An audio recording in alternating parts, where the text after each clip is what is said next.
how to fix the color space on PS5 recording captures at 4K.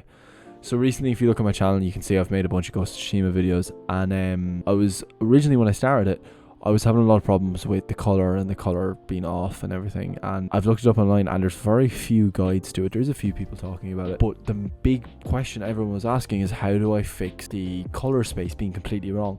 So when you record on PS5 at 4K, they record in WebM files. At 1920 by 1080, they record in MP4, and MP4 has no problem with the color space whatsoever. That can go straight up into YouTube, and it's perfectly fine. But recording in WebM, because of the way WebM was made, and the way PS5 and Sony have done the latest capture to reduce its file size when you're recording in big 4K files, is they've tweaked the color space a lot.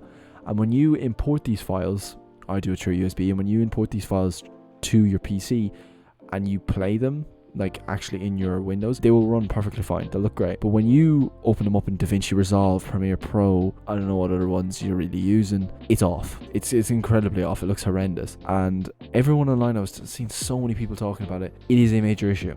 And I don't think Sony are going to fix it anytime soon, because it's how they built the framework of the PS5 to work, and it's something that's possible to change, really. So there is a way to correct it. Almost about 90% correction. There is no 100% correction unless you tweak it yourself, and I don't bother. And the way to do it is in Handbrake. I'll show you here on my screen. I have this PS5 preset. You don't need this. So here are my clips for Ghost of Tsushima. This video will be out soon, as you can see them right here. And if you go over to filters, there's a color space option. Now if I turn this off and go over to here, you can see how washed out it is. It's incredibly washed out. It looks terrible. It's too dark. It's not how it showed up on my screen. Everything is too grayscale. Whereas if I apply this filter now, which is the BT709, the BT2020 won't really work. The BT709, it corrects it. It gives a bit more color. It brings out the yellows and the reds and that sort of thing. You can try it with other ones. It doesn't look great. BT2020 makes it too red.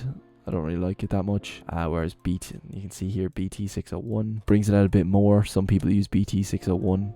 BT601 can be better in certain situations, as you can see, but I don't really like BT601. There's another one here, BT601 EBU.